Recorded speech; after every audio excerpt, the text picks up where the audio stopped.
에베소서 5장 18절 한 절의 말씀은 보면서 우리가 이 말씀에 보면 술 취하지 말라, 이는 방탕한 것이니 오직 성령의 충만함을 받아라.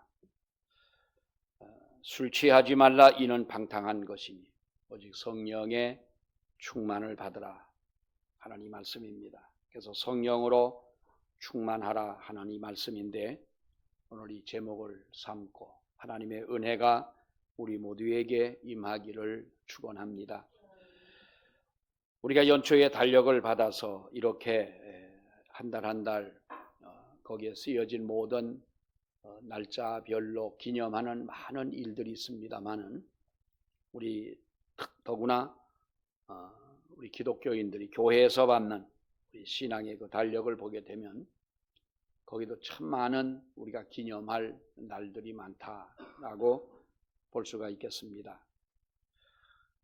그 중에 오늘이 무슨 주일이냐라고 여러분에게 물으면 아마도 눈치가 참 빠르신 분은 오늘이 그 주일이로구나 생각하실 이도 계시겠지만은, 아마도 많은 분들이 오늘이 무슨 주일이냐 물어보면 모르시는 분들이 아마도 많을 것입니다. 오늘이 바로 성령 강림 주일이라고 하는 주일입니다. 어떻게 보면 우리에게는 전혀 관심이 없는 그런 주일이기도 하고, 또 성령 강림 주일을 우리도 그렇게 꼬박꼬박 매년마다 그 어떤 명칭을 가지고 이렇게 주제를 가지고 지킨 것은 아니었지만은, 그러나 우리가 이 성령 강림절이라고 하는 것은 아주 중요한 그러한 날이 아닐 수가 없다라고 하는 것입니다. 성령이 강림한 것을 기념하는 주일인데, 우리 교회에서 가장 대표적인 어떤 그 주일이나 날을 우리가 꼽으라면 예수님이 이 땅에 오신 성탄절은 아주 성대하게 이렇게 우리가 지키면서, 또 예수님의 부활절은 또 우리들이 부활하셨다고 우리가 그렇게 모든 교회들이 부활을 축하하고 부활절을 지킵니다마는, 성령 강림 주일을 그렇게 대대적으로 홍보하거나 지키는 교회나 성도는 없는 줄로 압니다. 우리가 잘 알다시피 예수님이 십자가에서 죽으시고 사흘 만에 부활하시고 40일 동안 제자들과 함께 계시면서 바로 하나님의 복음을 전하셨고, 그리고 승천하시며 제자들에게 말씀하시기를 너희는 예루살렘을 떠나지 마라, 아버지의 집을 떠나지 말고 아버지의 약속하신 성령을 너희는 기다려라. 언제 임할는지 알 수는 없지만은 아버지의 약속하신 것을 예루살렘을 떠나지 말고 너희는 기다리라 라고 하는 이 말씀을 하실 때, 우리가 성경을 보면은 이 말씀을 들은 사람은 한 500여 명의 사람들이 주님이 승천하시는 그 모습을 보며 또 주님이 부탁하신 말씀을 들었다고 했습니다. 그런데 우리가 성령이 임하는 그 현장에 있던 사람은 120명의 제자들과 또 다른 모든 우리가 성도들이 기도하는 가운데 한 열흘 동안 열심히 기도를 하다가 오순절날 하나님의 성령이 임하시는 것을 바로 그들은 체험을 하게 됩니다. 사도행전 2장 1절 이하의 말씀을 보게 되면, 오순절날이 이미 이름에 저희가 다 같이 한 곳에 모였더니 호련히 하늘로부터 급하고 강한 바람 같은 소리가 있어 저희 앉은 온 집에 가득하며 불의 혀같이 갈라지는 것이 저희에게 보여 각 사람 위에 임하여 있더니 저희가 다 성령의 충만함을 받고 성령의 말하게 하심을 따라 다른 방언으로 말하기를 시작하니라. 이렇게 사도행전에서는 바로 성령이 임하는 그 순간을 이렇게 기록하고 증거하고 있습니다. 성령을 받은 제자들과 그리고 모든 성도들은 놀라운 체험을 하게 되었고, 그리고 하나님의 큰 권능을 그들은 받게 되었습니다. 그 증거로 그들의 삶이 180도로 달라졌다고 하는 것이죠. 예수님을 만나는 것도 큰 축복이었고 예수님에게 3년 반 동안이나 함께 동행하면서 말씀을 배우고 말씀을 듣고 그리고 예수님이 행하시는 모든 기적을 체험한 제자들에게는 놀라운 특혜가 아닐 수가 없었습니다. 그리고 그 예수님이 행하신 기적의 당사자들이야말로 정말로 우리가 놀라운 하나님의 은혜를 받은 자요 어느 누구도 감히 체험하지 못하는 그런 일을 체험했던 사람들이었습니다. 그야말로 세계적으로 우리가 그 당시에 주님이 가신 곳마다 놀라운 이러한 변화와 역사가 나타나게 되었지만은 예수님이 십자가에 돌아가시는 그 사건을 통해서 어떻게 보면은 예수님이 가르치셨던 교훈이나 교육이나 그들에게 보여줬던 남들이 보지 못한 어떠한 그 특혜를 받았던 그 예수님의 그 기적이나 이러한 모든 것들이 어찌 보면 물거품처럼 사라지는 듯 했습니다. 제자들은 제자들대로 다 자기의 고향으로 떠나가 버리고 말았고 예수님의 12 제자는 자기의 옛 직업을 찾아서 고기를 잡는 바로 그러한 갈릴리로 돌아가 버리고 말았을 때에 주님은 다시 오셔서 그들을 부르시고 여러분 하나님의 성령이 임하신 그때부터 그들은 놀라운 변화의 삶을 살게 됩니다. 주님이 함께 계실 때에도 체험하지 못했던 그토록 사랑하던 주님이었지만은 주님의 가르침을 받았던 그 당시에도 행하지 못했던 그러한 일들을 성령을 받고 난 이후에 그들의 삶은 완전히 변화가 됐다는 것이죠. 담대히 그리스도의 복음을 전파합니다. 그 결과로 하루에 3,000명, 그 당시에 하루에 5,000명이라고 하는 정말로 엄청난 사람들이 회개하고 돌아오는 이러한 역사가 나타나게 되지 않습니까? 성령께서 역사하심으로 수많은 사람들이 하나님의 복음을 듣고 육신의 병을 고쳤다 혹은 귀신이 떠나가고 이러한 놀라운 역사도 있지만은 가장 중요한 것은 하나님의 성령이 임하는 그때부터 하나님의 교회는 시작이 되었다라고 하는 것입니다. 하나님의 성령이 임하신 그 순간부터 바로 초대 교회에 탄생한 날이었고 교회가 시작되었다. 어쩌면 이것은 우리들이 자연인으로 세상 사람으로 세상을 살다가 여러분 언제부터 여러분들은 그리스도인이 되었습니까? 하나님의 성령께서 우리의 마음에 감동을 주고 우리의 마음에 예수 그리스도가 하나님의 아들이시고 동정녀 마리아에게서 성령으로 잉태하시고 이 땅에 오신 그분이 나의 주님이라고 믿어지는 그 순간부터 우리는 하나님의 사람이요 그리스도인이 된 줄로 압니다. 성령이 임한 그때부터 하나님의 교회가 시작되었다면 우리는 바로 그 예수 그리스도를 시인하는 그 순간부터 그리스도인이 되었다라고 하는 것인데요. 사랑하는 여러분, 이것이 바로 성령의 역사라고 하는 것입니다. 우리가 구약시대에는 이스라엘 백성들을 바로 하나님 앞에 인도하기 위하여 하나님이 모세를 통해 그들에게 십계명을 주었고 그 십계명이라고 하는 하나의 어떠한 영적인 울타리가 곁길로 나아가지 않고 세상으로 나아가지 않도록 하나님이 이렇게 계명을 주어서 계명 속에 살아가도록 하신 겁니다.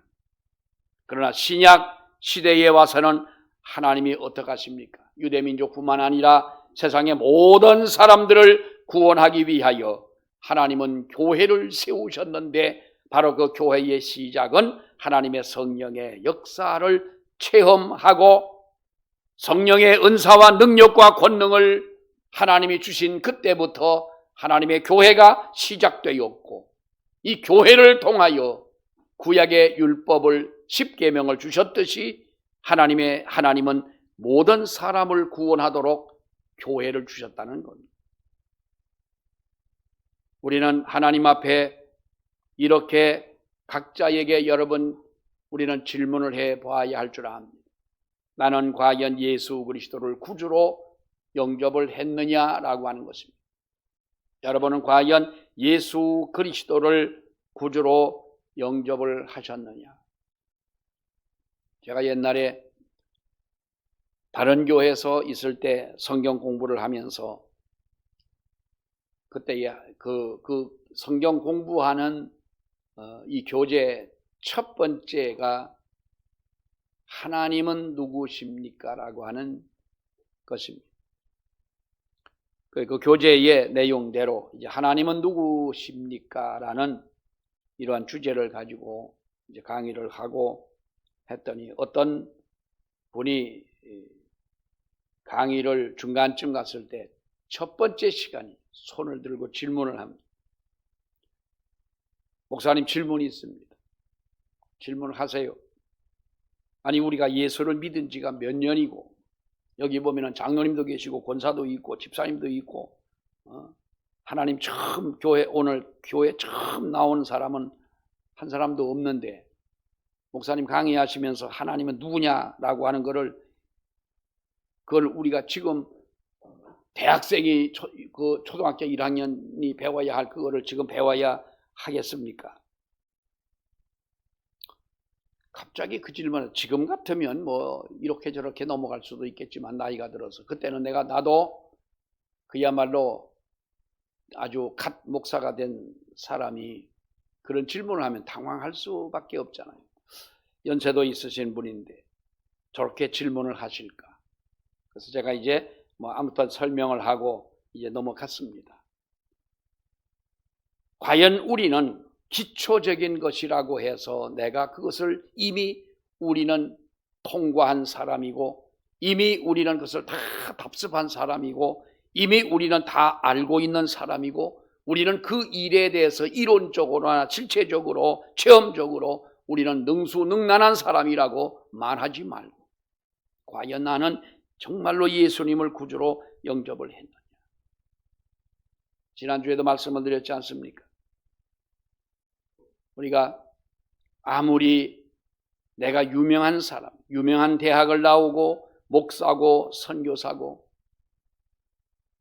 세계를 품는 꿈을 가지고 이렇게 선교를 하러 갔던 웨슬레였지만 풍랑이는 배 위에서 조용히 앉아 찬송을 부르고 기도하는 그 중에 한 사람이 당신은 예수를 믿느냐고 물어보는 그 한마디가 웨슬레의 가슴을 찔렀다고 하는 말씀처럼 사랑하는 여러분, 과연 나는 예수 그리스도를 영접했느냐라는 것. 그리고 우리는 하나님의 성령을 우리는 정말로 받았습니까? 라고 하는 것입니다. 우리가 성령의 충만함이다 라고 하는 것은 어쩌면 우리가 이상하게 그것을 해석할 수도 있겠지만은 여러분, 성령의 충만함이라고 하는 것이 뭡니까? 하나님의 성령의 인도함을 따라 우리가 살고 하나님이 나에게 원하시는 하나님의 뜻을 따라 우리가 살아가는 것. 하나님의 믿음 안에서 우리가 능력이 나타나고 하나님께 영광을 돌리고자 하는 하나의 목적을 가지고 변함없이 살아가는 우리가 그것이 하나님의 성령의 충만이라면 우리는 하나님의 성령의 충만함 속에 우리는 살아가고 있느냐? 여러분에게 스스로 질문을 해보시길 바랍니다. 나는 예수를 정말로 구주로 영접을 했느냐? 성령을 받았느냐? 그리고 그 성령의 인도함을 따라 내가 과연 성령의 충만함 속에 나는 살아가고 있느냐? 에베소 5장의 말씀을 보면은 오직 지혜 있는 자가 지하여 세월을 아껴라, 때가 악하니라. 그러므로 어리석은 자가 되지 말고 오직 주의 뜻이 무엇인가 이해하라. 그리고 성경은 오늘 18절의 말씀에 뭐라고 말합니까? 너희가 술 취하지 말고, 술 취하지 말라, 이것은 방탕한 것이니 술 취하지 말고 오직 성령의 충만을 받아라. 에베소에 주신 말씀입니다. 에베소 교회에 주신 말씀인데 당시에 에베소는 어느 도시보다도 우상 숭배가 정말 아주 가득했던 도시였습니다. 날마다 하나님 앞에 제사를 드리는 것이 아니라 우상을 숭배합니다. 우상을 숭배하고 그들이 떡을 먹고 고기를 먹고 술을 마시고 술에 취해서 그들이 정말 이렇게 세상을 살아갑니다. 알렉산더 대왕은 당시에 술 마시는 대회를 열어가지고 술을 많이 마시는 사람이 이제 제일 많이 마시는 사람이 우승을 하는데 그 사람에게 아주 귀한 상금을 주기도 했다고 그럽니다. 진짜인지 아닌지는 모르지만 제가 어렸을 때에 어떤 어른들이 그런 얘기를 합니다. 어디서 술 먹는 내기를 하다가 술 먹는 내기에 1등한 사람이 송아지 한 마리를 준다고 했는데 술을 1등을 한 사람이 얼마나 많이 먹었는지는 모르지만은 송아지를 받았는데 그 사람은 그 술 먹고 죽었대더라. 알렉산더 대왕이 바로 그것은 하나의 어떤 술을 누가 많이 먹고 적게 먹냐라기보다는 그 사람들을 통해서 어떤 자기의 희열을 느끼기 위해 그런 대회를 연 것입니다. 오늘날 우리 사회는 술 마시는 것을 아주 자랑스럽게 생각을 합니다. 그러나 술 취하는 것은 방탕한 것이다. 사치와 타락과 죄악에 빠지는 일이기 때문에 너희는 술 취하지 말라 그랬습니다. 그 에베소라고 하는 도시가 우상을 숭배하고 술에 취하여 이렇게 살아가는 그들의 모습을 보면서 너희가 저렇게 술에 취하지 말고 하나님의 성령의 충만함을 받아라. 오죽하면 한나가 하나님 앞에 엎드려 기도할 때에 여러분 그가 기도하는 그 모습이 제사장 엘리 제사장이 볼 때에 술 취한 여자처럼 보였던 것 아닙니까? 성령의 충만함을 받았을 때에 그들이 바로 술 취한 사람들의 모습처럼 보여졌다 하는 것은 우리가 틀린 표현은 아닌 것입니다. 그래서 에베소 교회에 너희가 술 취하지 말고 하나님의 성령의 충만함을 받아라. 여러분, 구원받은 우리는 성령의 인도를 받고 성령의 능력을 받고 성령의 힘에 의지하고 이렇게 살아갈 때에 우리는 이 세상을 살면서 인생의 승리자로 살아가게 될 줄로 압니다. 성령께서는 우리에게 지혜를 주십니다. 성령은 우리에게 힘과 능력을 주십니다. 성령은 세상 죄악에 물들지 않도록 우리에게 지혜를 주고 능력을 주시고 권력이나 물질이나 어떤 세상의 탐욕에 빠지지 않고 올바른 삶을 살아갈 수 있도록 지혜를 주실 뿐만 아니라 우리를 인도하시는 영이 성령이시다. 성령 충만을 받으면 우리가 어떤 신학자가 말합니다. 세 가지 축복을 받는다 그럽니다. 첫째는 거듭남의 복이고 둘째는 권능의 축복이고 셋째는 열매를 맺는 복을 받는다 그랬는데요. 여러분 우리 인생이 그렇지 않습니까? 70을 살든 80을 살든 100년을 살든 또 그 이상을 살든 사람은 우리가 인생을 살면서 얼마를 살았느냐라고 하는 것이 중요한 것이 아니라 과연 그 사람이 남긴 일생의 열매가 과연 무엇이냐, 어떤 열매가 있느냐라고 하는 거죠. 거듭난다고 하는 것은 구원받은 것을 의미합니다. 다시 말해서 그 사람의 생애의 변화가 나타난다는 거예요. 저나 여러분은 예수를 믿고 우리가 변화한 사람들 아닙니까? 무엇으로 우리가 변화했습니까? 요한복음 3장에 보면은 니고데모가 어느 날 밤에 예수님을 찾아와서 하나님 나라에 들어가려면 어떻게 해야 됩니까? 라고 예수님에게 물었을 때에 네가 물과 성령으로 거듭나지 아니하면 하나님 나라에 들어갈 수가 없다. 물과 성령으로, 이 물이라고 하는 것은 우리가 세례를 가리키는 말이라 이렇게 우리가 많이 해석을 합니다마는 이것은 죄를 하나님 앞에 회개하고 죄 씻음을 받은 상태에 하나님의 성령으로 거듭나서 영적으로 새롭게 거듭날 때에 우리는 하나님의 나라에 들어갈 수가 있다. 다시 말하면 그렇지 아니하다면 우리는 하나님의 나라에 들어갈 수가 없다고 하는 거예요. 어떤 사람은 철저하게 하나님의 인도하심에 순종하며 살아갑니다. 하나님의 말씀에 순종하면서 우리가 살아갑니다.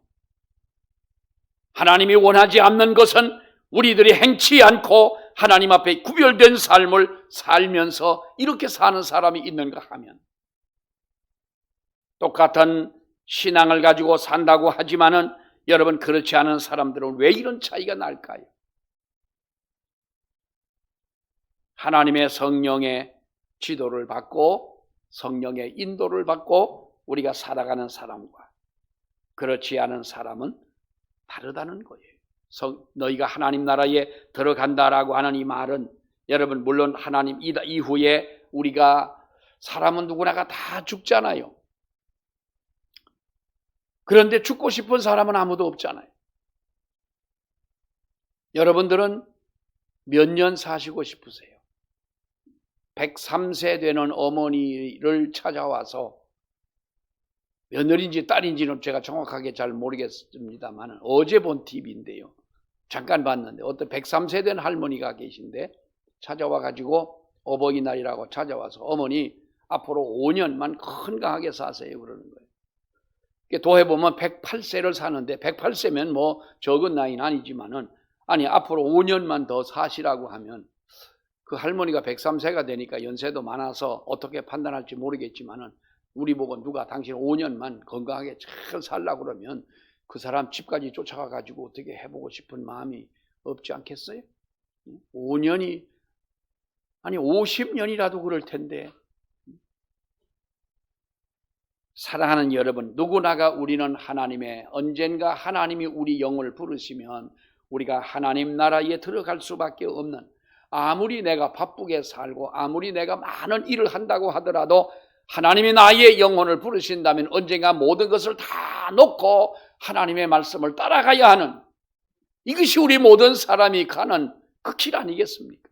그때에 하나님의 나라에 들어간다, 하늘나라, 하나님의 나라라고 하는 것은 그런 의미도 있지만, 하나는 지금 우리가 살아가는 여기에 하나님의 통치를 받고 살아가고 있느냐, 하나님을 나의 아버지로 믿고 하나님의 도움을 받고 이 세상을 살면서 실패하지 않고 넘어지지 않고 승리하는 삶을 내가 지금 살아가고 있느냐.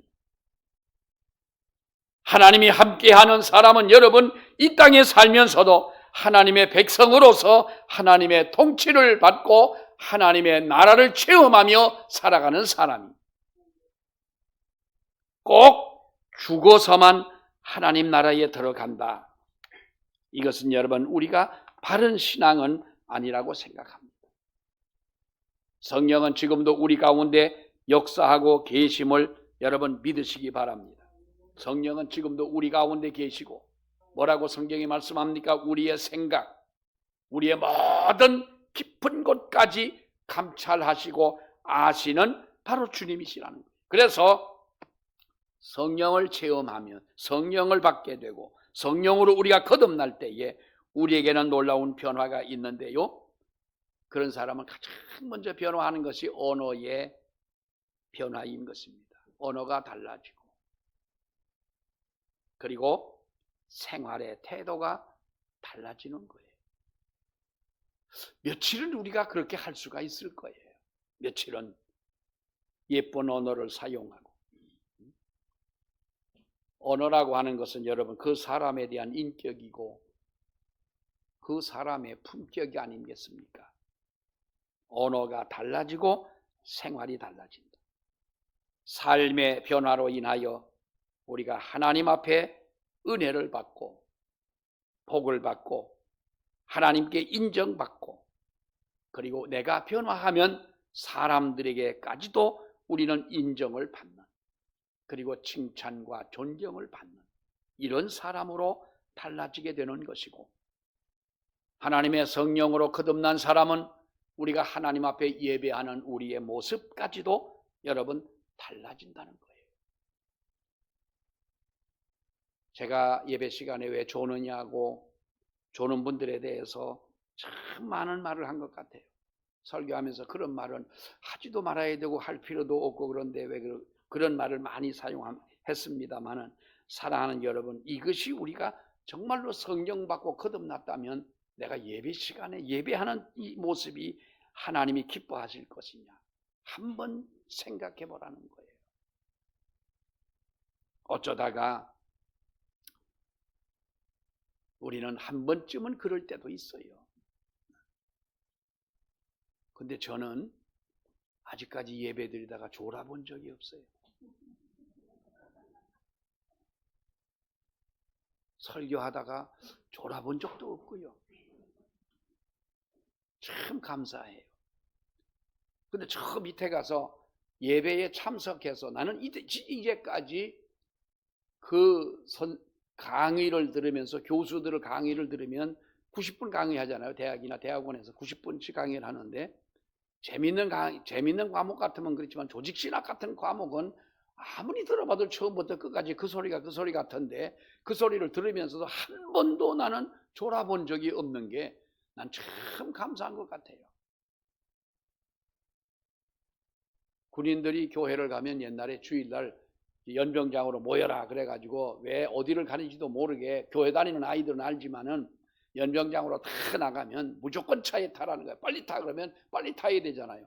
어디 가는지도 모르고 뭐 그냥 따라가는 거예요. 가서 보면 그 사이에도 깜빡 졸아요.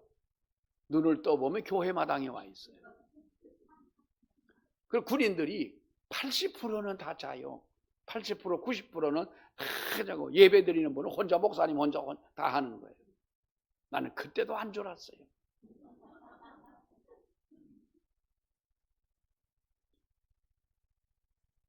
뭐 내가 잘나서 그랬다는 것이 아니고요. 그 말을 하려고 하는 것은 아니고 하나님의 은혜를 받으면 우리의 무엇이 달라집니까? 언어와 생활이 달라지고 우리의 삶의 변화가 여러분 생기는 것이고 하나님 앞에 예배하는 우리의 모습이 달라진다는 거예요. 술 취하지 마라. 이는 방탕한 것이다. 통계청에 의하면 1년에 우리나라에서 술 때문에 죽는 사람이 3만 명 이상이 된다고 해요. 3만 명. 여러분 저 그렇게 많을까?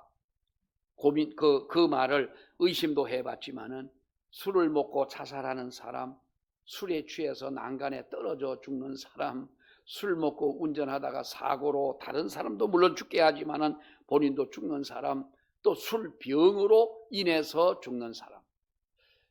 제가 학교를 다닐 때 금연과 금주에 대한 것을 이제 그 교육하는 어떤 그런 교육을 받은 적이 있었는데요. 금연은 담배라고 하는 것은 어느 세계 어느 누구도 그것은 백해무익한 것이고요. 임플란트라고 하는 치아를 심어가지고 뼈를 뚫어서 거기다 여러분 그 좀 심한 말로 앙카를 박듯이 박아가지고 치아를 만들어 놓는 거 아닙니까? 이 사람이 담배를 1년만 피우면 그 강한 것이 뽑혀진다는 술보다도 담배가 아주 나쁜 것입니다. 저도 끊을 테니 여러분도 끊으시길 바랍니다. 왜 아멘 안 합니까? 아멘. 이거 정말 나쁜 겁니다. 간접 흡연도 직접 흡연을 하는 사람처럼 여러분 그 담배라고 하는 것은 정말로 나쁜 것입니다. 술이라고 하는 것은 우리 한국 사람들은요, 어떤 의사가 그럽니다. 그 당시에 이제 어떤 의사분인데 서울대 의대 교수인데 그분이 그럽니다. 우리 한국 사람들의 특별한 간의 체질로서는 알코올을 분해하는 효소에 능력이 없다는 거예요. 근데 죽어라 하고 먹는다는 거예요.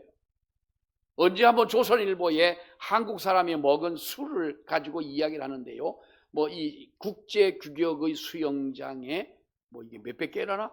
우리 한국 사람이 먹은 술이 소양댐이 만수가 찼을 때 물이 꽉 찼을 때 홍수 때 문을 열면 초당 5,500톤이 쏟아지는데 그것이 뭐 5분 몇 초 떨어지는 만큼의 양을 한국 사람들이 술로 먹는다는 거예요. 어마어마하게 먹는 거예요. 생각 같아서는 죽을 놈들 빨리 술 먹고 다 죽어라 하고 나쁜 사람들만 그저 먹고 죽어라 그랬으면 얼마나 좋겠어요. 여러분, 이거 무서운 겁니다. 오죽하면 김일성이가 남한에는 폭탄주가 있댄다. 폭탄주를 한국 사람들은 먹는댄다.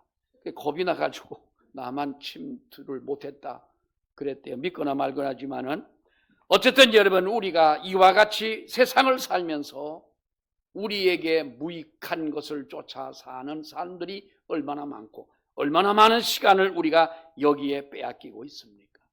성령을 받으면 하나님이 우리에게 권능을 주시는 줄로 믿습니다. 고린도전서 12장의 말씀처럼 하나님은 성령을 받을 때 충만함으로 하나님이 우리에게 선물로 은사를 주시는데, 뭐 지혜의 은사, 지식의 은사, 믿음의 은사, 병 고치는 은사, 영을 분별하는 은사, 뭐 여러 가지 은사를 우리에게 주신다고 했습니다. 이 은사를 주시는 이유가 무엇입니까? 세상을 우리가 바르게 살고 하나님의 성도답게 살아갈 수 있도록 하기 위해서 하나님은 이와 같은 은사를 우리에게 주신다는 겁니다. 결론적으로 성령은 우리에게 열매를 맺게 하시는 줄 믿습니다. 오직 성령의 열매는 사랑과 희락과 화평과 오래 참음과 자비와 양선과 충성과 온유와 절제니 이 같은 것을 금지할 법이 없느니라. 갈라디아 5장에 나와 있는 말씀이지요. 나무의 열매가 주렁주렁 맺히는 것처럼 성령의 충만을 받으면, 하나님의 은혜를 받으면 자기도 모르게 열매가 주렁주렁 맺힌다는 거예요. 어떤 열매를 맺습니까? 여러 가지 열매를 우리에게 말씀하고 있습니다마는 사랑의 열매를 맺고, 거기 보면 가장 먼저 사랑과 희락과 화평이라고 했어요. 화평의 열매, 희락의 열매. 근데 요즘에 보면은 많은 희락을 잃어버리고 사는 사람들이 그렇게 많다는 거예요. 우울증 환자가 그렇게 많다는 거예요. 여러분, 이것은 하나의 우리가 심리적인 것이지만 하나의 병으로 취급하지 않습니까? 우리의 마음 속에 희락이 사라지고 났을 때 우리의 마음은 우울한 것입니다. 그런데 이 희락은 하나님의 성령의 열매라고 여러분 그렇게 말씀했습니다. 성령을 받으면 개인적인 삶이 변화되는 줄로 믿습니다. 우리의 가정이 변화되고 성령 받은 사람이 나가는 직장이 변화가 되고 성령 받게 되면 나라와 사회와 국가도 여러분 변한다는 겁니다.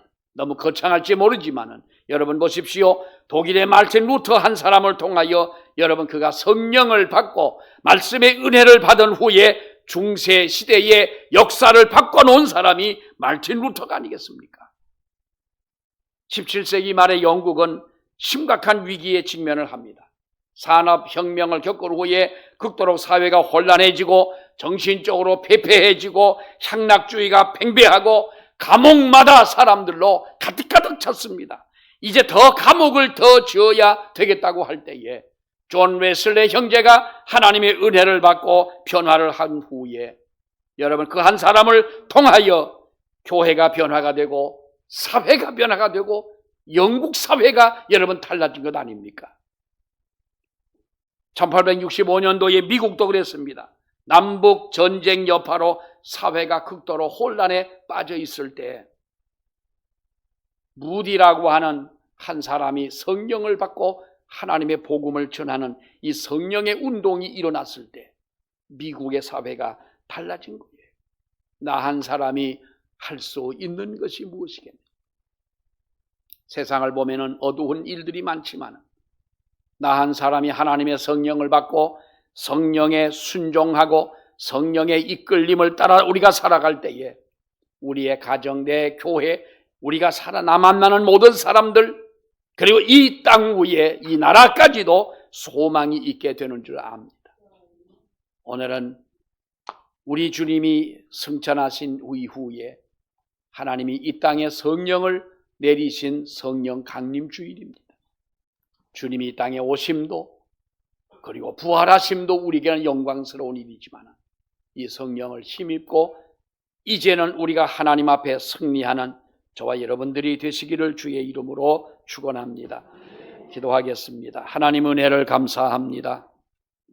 우리를 구원하기 위하여 세상의 모든 사람을 하나님의 자녀로 삼기 위하여 하나님은 이 땅에 성령을 보내시고 하나님의 교회를 세우신 줄로 압니다.